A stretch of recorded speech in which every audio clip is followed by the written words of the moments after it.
चलिए आज एक ऐसे ख्याल की दुनिया में चलते हैं जो शायद हम इंसानों के पूरे तजुर्बे को हमेशा के लिए बदल कर रखते। जरा कल्पना कीजिए, एक ऐसी दुनिया की जहां भूख का नामो निशान ही नहीं है। क्या हो अगर इंसानियत की सबसे पुरानी और सबसे बड़ी मुश्किलों में से एक अचानक गायब हो जाए। सोचिए, ये हमारे समाज को, हमारी संस्कृति को और हमारे जीने के तरीके को कैसे बदलेगा। अगर हम इतिहास देखें तो पुराने जमाने के अकाल से लेकर आज के दौर के फूड क्राइसिस तक अरबों लोगों ने भूख का दर्द झेला है। सच तो ये है कि ये हमारे वजूद की लड़ाई का एक बहुत बड़ा हिस्सा रहा है।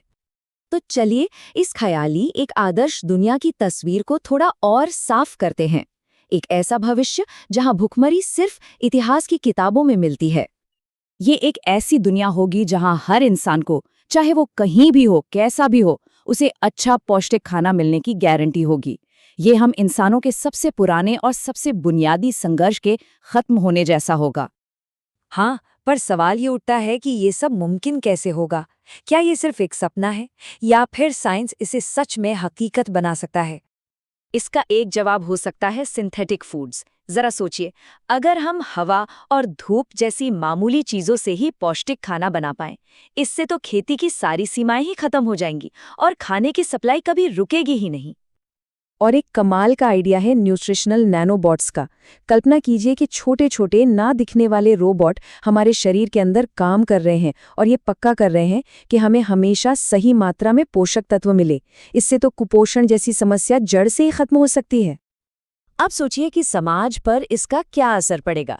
जब लोगों को अपने पेट की चिंता ही नहीं होगी तो गरीबी अपने आप कम हो जाएगी।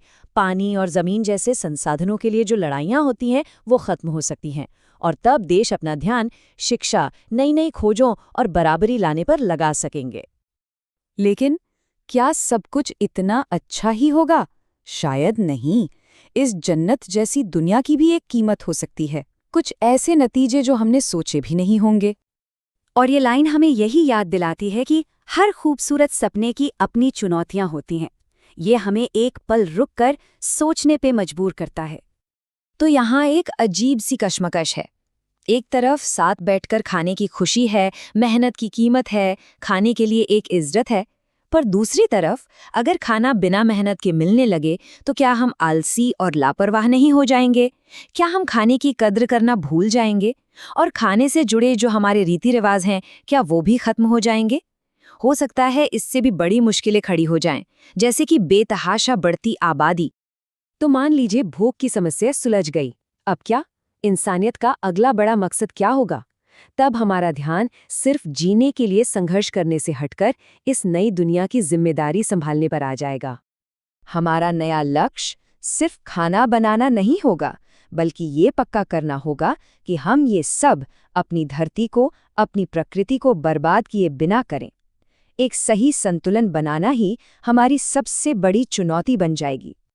और इस चुनौती से निपटने का रास्ता भी साफ है। पहला, हमें ऐसे फूड सिस्टम बनाने होंगे जो पर्यावरण पर बोझ न डालें।